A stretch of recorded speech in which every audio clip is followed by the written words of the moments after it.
Hello বন্ধুরা, আসসালামু আলাইকুম। গত ক্লাসে আমরা গ্রামারের প্রাথমিক আলোচনা করেছিলাম। তো আশা করি আপনারা প্রথম ক্লাসটি দেখেছেন। তো আজকে আমরা গ্রামারের এ টু জেড জানব। আজকে থেকে আমরা গ্রামার শুরু করতে যাচ্ছি। তো এটা হচ্ছে প্রথম পার্ট গ্রামারের, এবং পরবর্তীতে আসবে সেকেন্ড পার্ট। এভাবে ধারাবাহিকভাবে ক্লাস আপলোড করা হবে। তো আশা করি আপনারা সাথেই থাকবেন, চ্যানেলটি সাবস্ক্রাইব করে আমাদের পাশেই থাকবেন। তো ভাষা যে নিয়ম মেনে চলে তাই আসলে গ্রামার। সেন্টেন্স হচ্ছে ভাষার ইউনিট, কাজেই বাক্য গঠনে যে সকল নিয়ম অনুসৃত হয় তাই গ্রামার। গ্রামার কোনো পুস্তক নয়, grammar is the rules of language. ইংরেজি গ্রামার 5টি ভাগে বিভক্ত: অর্থোগ্রাফি, ইথমোলজি, সিনট্যাক্স, পাঞ্চুয়েশন, প্রোসোডি। আজকে আমরা পার্টস অফ স্পিচ সম্বন্ধে জানব। পার্টস অফ স্পিচ বুঝতে পারার অর্থ ওয়ার্ড এর নেচার বা প্রকৃতি সম্বন্ধে সম্যক জ্ঞান। পার্টস অফ স্পিচ এর গুরুত্ব গ্রামারে অপরিসীম। পার্টস অফ স্পিচ বুঝলেই ইংরেজি গ্রামারের 50% বোঝা সম্পন্ন বলে আমি মনে করি। তো পার্টস অফ স্পিচ অর্থ বাক্যের অংশ, কাজেই শুধু ওয়াটার কোনো পার্ট অফ স্পিচ নয়, একটি বিচ্ছিন্ন ওয়ার্ড মাত্র, কারণ উহা কোনো বাক্যের অংশ নয়। কিন্তু I water the plant, I water the plant বাক্যটিতে ওয়াটার শব্দটি পার্ট অফ স্পিচ এবং ভার, কাজেই সেন্টেন্সে ব্যবহৃত শব্দ মাত্রই পার্টস অফ স্পিচ। সকল পার্টস অফ স্পিচ ওয়ার্ডস, কিন্তু সকল ওয়ার্ডস পার্টস অফ স্পিচ নয়। ওয়ার্ড যতক্ষণে বাক্যে ব্যবহৃত না হয়, অর্থাৎ সেন্টেন্সের অংশ না হয়, ততক্ষণে কোনো ওয়ার্ডকে পার্টস অফ স্পিচ বলা যায় না। সেন্টেন্সে ব্যবহৃত ওয়ার্ডের ভূমিকা বা ফাংশন অনুযায়ী সমস্ত ওয়ার্ডসকে 8টি শ্রেণীতে ভাগ করা যায়, অর্থাৎ ওয়ার্ডস সমূহ বাক্যের 8 রকমের ভূমিকা পালন করতে পারে। সুতরাং পার্টস অফ স্পিচ 8 প্রকার। সবাই: noun, pronoun, adjective, verb, adverb, preposition, conjunction, interjection. এখন আমরা নাউন নিয়ে আলোচনা করব। নাউন আর বাংলা হচ্ছে বিশেষ্য। তো বাক্যে যে ওয়ার্ড কোনো কিছুর নাম ইন্ডিকেট করে তাকেই নাউন বলে। Walking is good for health. বাক্য ওয়াকিং শব্দটি একটি কাজের নাম বুঝিয়েছে, তাই উহা নাউন। বাক্যে ভার্বের সাবজেক্ট এবং অবজেক্ট রূপে ব্যবহৃত শব্দগুলি অবশ্যই নাউন অথবা ইকুইভ্যালেন্ট টু নাউন এর সমতুল্য হতে হবে। প্রিপোজিশন এর অবজেক্ট রূপে ব্যবহৃত ওয়ার্ডগুলোই অবশ্যই নাউন বা ইকুইভ্যালেন্ট টু নাউন হবে। বাক্যে ব্যবহৃত শব্দসমূহের প্রচুর নাউন। একটি বাক্যে বহু সংখ্যক নাউন ব্যবহৃত হতে পারে, কিন্তু সাবজেক্ট এবং অবজেক্ট ব্যতীত অন্য কোনো নাউন বাক্যে ব্যবহৃত হলে উহার পূর্বে অবশ্যই প্রিপোজিশন বসবে, অন্যথায় উক্ত নাউন বাক্য থেকে বিচ্ছিন্ন হবে, বাক্যের অংশ হিসেবে গণ্য হবে না। এদিক থেকে প্রিপোজিশনকে নাউন এর কানেক্টর বলা যায়। রাহিম নাউন্স করিম। এখানে রাহিম সাবজেক্ট, নাউন্স বা নোজ ভার্ব, অবজেক্ট করিম। তো Rahim saw Karim in the bus. একটু লক্ষ্য করুন, Rahim subject, saw verb, Karim object, in preposition, the bus noun. তেমনইভাবে আই গো টু স্কুল, এ বাক্যে স্কুল শব্দটি না সাবজেক্টও নয়, অবজেক্টও নয়, বিচ্ছিন্ন শব্দ, সুতরাং প্রিপোজিশন চাই। আই গো টু স্কুল শব্দটি প্রিপোজিশন টু দ্বারা কানেক্টেড। তো প্রোনাউন, যে সকল ওয়ার্ড নাউনের পরিবর্তে ব্যবহৃত হয়, অর্থাৎ নাউনের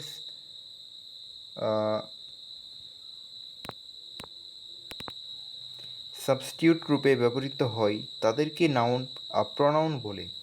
বাক্যে যে নাউন যে ভূমিকা পালন করে প্রোনাউন ও নাউন এর পরিবর্তে ব্যবহৃত হয়ে ঠিক সেই ভূমিকাটাই পালন করে। অর্থাৎ প্রোনাউনকে কোনো ভার্বের সাবজেক্ট এবং অবজেক্ট হতে পারে। সাবজেক্ট বা অবজেক্ট না হলে উহার পূর্বেও অবশ্যই প্রিপোজিশন বসাতে হবে, অন্যথায় উহা বিচ্ছিন্ন ওয়ার্ড বলে গণ্য হবে। সুতরাং নাউন ও প্রোনাউন ভিন্ন শ্রেণী হলেও ভূমিকা পালনের প্রেক্ষিতে উহারা একই গ্রুপ এর বলে বিবেচিত। নাউন ও প্রোনাউন একে অন্যের ইকুইভ্যালেন্ট। বাংলায় দুটোকে একত্রে নামপদ বলে অভিহিত করা হয়েছে। এখন আমরা জানব অ্যাডজেক্টিভ, নাম বিশেষণ। যে ওয়ার্ড শুধুমাত্র নাউন বা প্রোনাউনকে কোয়ালিফাই করে, অর্থাৎ শুধুমাত্র নামপদের বিশেষ্য বা বৈশিষ্ট্য প্রকাশ করে, তাকে অ্যাডজেক্টিভ বলে। যেমন give me a red pen, এখানে adjective, red noun.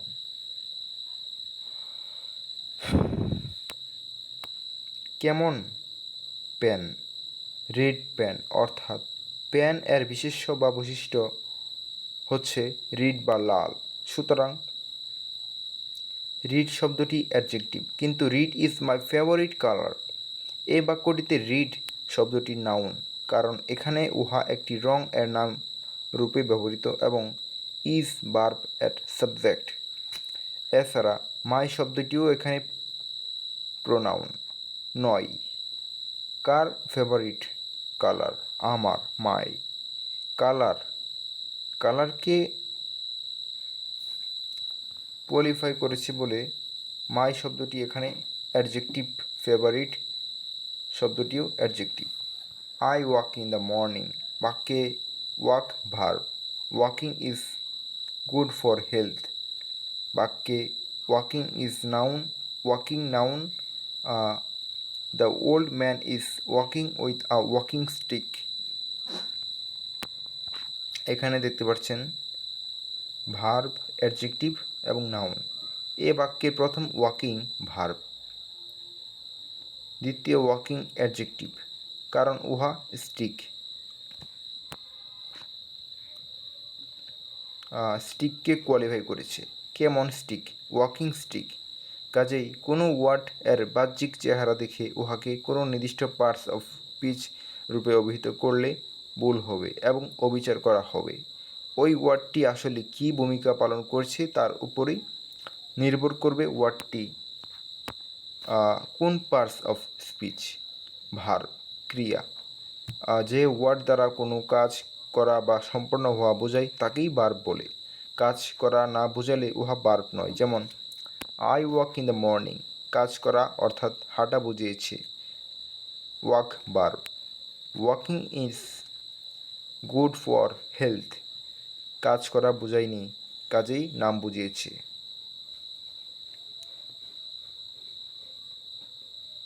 The old man is walking with a walking stick. ভার্বের অবশ্যই একটি সাবজেক্ট থাকবে, কারণ কাজ করা বোঝাতে কেউকেই কাজটি করতে হবে, সুতরাং সাবজেক্ট চাই। সাবজেক্টবিহীন ভার্ব প্রকৃত ভার্ব নয়।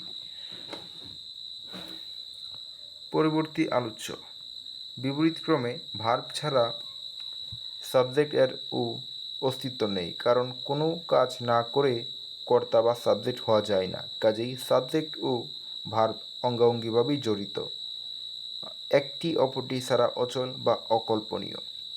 রিড দ্য বুক বাক্যটিতে রিড ফিনটি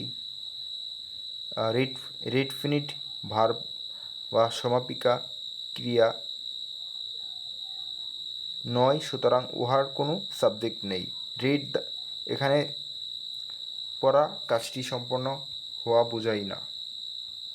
অ্যাডভার্ব ক্রিয়া বিশেষণ, বিশেষণীয় বিশেষণ। যে ওয়ার্ড, ভার্ব, অ্যাডজেক্টিভ বা অন্য অ্যাডভার্বকে মডিফাই করে অ্যাডভার্ব বলে। যেমন Karim is a very good boy. এখানে অ্যাডভার্ব, অ্যাডজেক্টিভ, নাউন। বয়কে কোয়ালিফাই করেছে গুড, বয়কে কোয়ালিফাই করেছে গুড। যেমন ভয়, কেমন বয়, গুড বয়। সুতরাং গুড অ্যাডজেক্টিভ। আবার কেমন গুড, ভেরি গুড। ভেরি শব্দটি গুডকে মডিফাই করেছে, সুতরাং ভেরি অ্যাডভার্ব। আবার হি ওয়ার্কস ভেরি স্লোলি। এ বাক্যে ওয়াককে মডিফাই করেছে স্লোলি, সুতরাং স্লোলি অ্যাডভার্ব। আবার স্লোলি অ্যাডভার্বকে মডিফাই করেছে ভেরি। কেমন ধীরে, খুব ধীরে, অর্থাৎ ভেরি স্লোলি। সুতরাং ভেরি শব্দটিও অ্যাডভার্ব। এখানে অ্যাডজেক্টিভ কেবলমাত্র নাউন বা প্রোনাউনকে মডিফাই করে, পক্ষান্তরে অ্যাডভার্ব মডিফাই করে ভার্ব, অ্যাডজেক্টিভ ও অন্যান্য অ্যাডভার্বকে। তো যে ওয়ার্ড, নাউন, এখন আমরা প্রিপোজিশন বা পদান্বয়ী অব্যয় সম্বন্ধে জানব। যে ওয়ার্ড, নাউন বা প্রোনাউনের পূর্বে বসে বাক্যের অন্য অংশের সাথে ওই নাউন বা প্রোনাউনকে সম্পর্কিত বা অনিবন্ধিত করে তাকে প্রিপোজিশন বলে। আমি আবারও বলি, যে ওয়ার্ড, নাউন বা প্রোনাউনের পূর্বে বসে বাক্যের অন্য অংশের সাথে ওই নাউন বা প্রোনাউনকে সম্পর্কিত করে অনিত করে তাকে প্রিপোজিশন বলে। Put the book the table. বাক্যে দ্য টেবল নাউনটি বাক্য থেকে বিচ্ছিন্ন। উহার পূর্বে অন বসলে উহা বাক্যের অংশ হয় বা বাক্যের সাথে সম্পর্কিত হয়। যেমন put the book on the table. সুতরাং এই বাক্যে অন একটি প্রিপোজিশন। প্রিপোজিশন বাক্যে ব্যবহৃত নাউন বা প্রোনাউনের পূর্বে বসে ওই নাউন বা প্রোনাউনকে বাক্যের সাথে সম্পর্কিত করে। ভার্বের সাবজেক্ট এবং অবজেক্ট ছাড়া বাক্যের ব্যবহৃত অন্য যে কোনো নাউন বা প্রোনাউনের পূর্বে অবশ্যই প্রিপোজিশন বসতে হবে। প্রিপোজিশন বাক্যে নাউন বা প্রোনাউন এর কানেক্টর রূপে কাজ করে। নাউন বা প্রোনাউন ছাড়া অন্য কোনো পার্টস অফ স্পিচের পূর্বে কখনো কোনো প্রিপোজিশন বসে না। বিপরীতক্রমে প্রিপোজিশনের পরে অবশ্যই নাউন বা প্রোনাউন বা নাউনের সমতুল্য কোনো শব্দ বা শব্দ সমষ্টি অবশ্যই থাকতে হবে। নাউন বা প্রোনাউন না থাকলে প্রিপোজিশন নিঃসম্পর্ক প্রয়োজন। আমি স্কুলে যাই। এখানে স্কুলে is equal to school plus এ, অর্থাৎ স্কুলে এর সাথে এ বিভক্তি যোগ হয়ে শব্দটি বাক্যে অনিত হয়েছে। বাংলা বাক্যে ঠিক এই বিভক্তির কাজটি ইংরেজি বাক্যে করে preposition. I go to school, এখানে to preposition, and noun school. কতিপয় প্রিপোজিশন ও ব্যবহার। এখানে একটি মানচিত্র দেখতে পাচ্ছেন, আপনারা অবশ্যই ভালোভাবে দেখবেন, তাহলেই বুঝতে পারবেন। তো এখানে উপরে যদি কাউকে বোঝাই, উপরে বোঝালে অন, আর যদি পিছনে বোঝাই তাহলে টু। আপনারা একটু ভালোভাবে দেখে নেবেন। আমি আসলে অন্য পৃষ্ঠে যাচ্ছি। তো কনজুকশন সংযোজক অব্যয়। যে ওয়ার্ড একাধিক ওয়ার্ড বা ক্লজকে যুক্ত করে তাকে কনজাংশন বলে। যেমন Rahim and Karim went there, and হচ্ছে conjunction. I know that he will came, I know that he will come, এখানে দ্যাট হচ্ছে কনজাংশন। আশা করি বুঝতে পারছেন। আমরা এখন পরবর্তী পার্টে যাব। ইন্টারজেকশন, আবেগ সূচক ব্যয়। যে ওয়ার্ড মনের আবেগ প্রকাশ করে তাকে ইন্টারজেকশন বলে। ইন্টারজেকশন একটি ভিন্নধর্মী পার্টস অফ স্পিচ। অন্যান্য পার্টস অফ স্পিচের মতো বাক্যের অন্যান্য ওয়ার্ড বা অংশের সাথে ইন্টারজেকশন আর প্রত্যক্ষ সম্পৃক্ততা নেই। Else he is dead, else he is dead, interjection. আবেগ বা ইমোশন হচ্ছে সাডেন চেঞ্জ অফ মাইন্ড, অর্থাৎ ইন্টারজেকশন মনের কোনো হঠাৎ পরিবর্তন অবস্থাকে ব্যক্ত করে। এর পরিবর্তিত অবস্থা আনন্দের বা দুঃখের যে কোনো ধরনের হতে পারে। তো প্রিপোজিশন, কনজাংশন, ইন্টারজেকশন, বাংলা এই তিনটিকে বলে অব্যয়, কারণ এগুলোর কোনো ব্যয় বা পরিবর্তন নেই। পক্ষান্তরে অন্য পাঁচটি সব্যয়, কারণ তাদের পরিবর্তন আছে। তো যেমন ম্যান নাউন এর প্লুরাল ফ্রম মেন, যেমন ম্যান নাউন এর plural form men. I pronoun এর objective case me. Good adjective এর comparative degree better. Go verb এর past form went. Fast adverb এর কম্পারেটিভ ফ্রম ফাস্টার। কিন্তু টু, ফ্রম, ইন, প্রিপোজিশন ইত্যাদি ভিন্ন কোনো ফ্রম নেই, এবং অ্যান্ড, বাট, অর, কনজাংশন ইত্যাদির ভিন্ন কোনো ফর্ম নেই। এলস, হররে, ইন্টারজেকশন ইত্যাদি ভিন্ন কোনো ফর্ম নেই।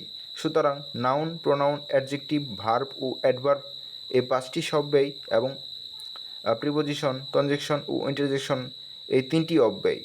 বিশেষ লক্ষণীয়, একটি ওয়ার্ড কোনো পার্ট অফ স্পিচ হবে তা নির্ভর করে বাক্যের ওই ওয়ার্ডটি কী ভূমিকা পালন করে তার উপর। বাক্যে ব্যবহৃত না হওয়া পর্যন্ত উহা কোনো ভূমিকা পালন করে না, এবং কোনো পার্ট অফ স্পিচও হয় না, কেবল মাত্র বাক্যে ব্যবহৃত ওয়ার্ডই পার্ট অফ স্পিচ। ওয়াটার কোনো পার্টস অফ স্পিচ, ওয়াটার কোন parts of speech? Water parts of speech নয়, একটি ওয়ার্ড মাত্র। কিন্তু আই ড্রিঙ্ক ওয়াটার বাক্যে ওয়াটার একটি parts of speech, noun. I water the plant, এখানে ওয়াটার একটি পার্টস অফ স্পিচ, ভার্ব। এবং আই নিড আ ওয়াটার এখানে অ্যাডজেক্টিভ পোর্ট, এখানেও ওয়াটার একটি পার্ট অফ স্পিচ, তবে অ্যাডজেক্টিভ। অনুরূপভাবে man, he is a good man, noun. He man it over the board, verb. Book, I read a book, noun. I book it 2 tickets. He is a bookworm. Worm হচ্ছে adjective. তো এভাবে অনেকগুলো উদাহরণ আপনারা দেখতে পাচ্ছেন। তো কাজেই বাক্যে ব্যবহৃত না হওয়া পর্যন্ত একটি ওয়ার্ড এর পার্টস অফ স্পিচ নির্ণয় করা অসম্ভব নয়, এবং বাক্যে ব্যবহৃত না হওয়া পর্যন্ত মূলত কোনো ওয়ার্ডই পার্টস অফ স্পিচ ও হয় না। আবার একই ওয়ার্ড একই ফর্মে বিচ্ছিন্ন পার্টস অফ স্পিচ রূপে ব্যবহৃত হতে পারে। আবার ওয়ার্ড বিভিন্ন ফর্ম নিয়ে ভিন্ন পার্টস অফ স্পিচ রূপে ব্যবহৃত হতে পারে, যেমন ড্রাইভ ভার্ব, কিন্তু ড্রাইভার নাউন। এরূপ প্রায় সকল ভার্বের সাথে এর সারফিক্স যোগ করে উহাকে নাউনে রূপান্তর করা যায়, যেমন ভার্ব প্লাস ইয়ার, নাউন। যেমন টিচ, ইয়ার, টিচার। প্লে, ইয়ার, প্লেয়ার। সিং, ইয়ার, সিঙ্গার। ড্যান্স, ইয়ার, ড্যান্সার। রাইট, ইয়ার, রেটার। স্পিক, ইয়ার, স্পিকার। অর্থাৎ সারফিক্স আর প্রিফিক্স যুক্ত করে কোনো ওয়ার্ডের পার্ট অফ স্পিচ চেঞ্জ করা যায়। তো প্রিয় দর্শক, আজ এ পর্যন্তই। পরবর্তীতে আমরা সারফিক্স ও প্রিফিক্স নিয়ে আলোচনা করব। ততক্ষণ পর্যন্ত সবাই ভালো থাকবেন, সুস্থ থাকবেন। আল্লাহ হাফেজ। আর ভিডিওটি ধৈর্য সহকারে দেখার জন্য আপনাকে অসংখ্য ধন্যবাদ। আসসালামু আলাইকুম। আপনার সময় আরও ভালো কাটুক এবং নতুন কিছু শেখার মাধ্যমে আপনার জীবন অতিবাহিত হোক। আর ভিডিওটা যদি একটু উপকারে আসে তাহলে অবশ্যই চ্যানেলটা সাবস্ক্রাইব করে দিবেন। আসসালামু আলাইকুম।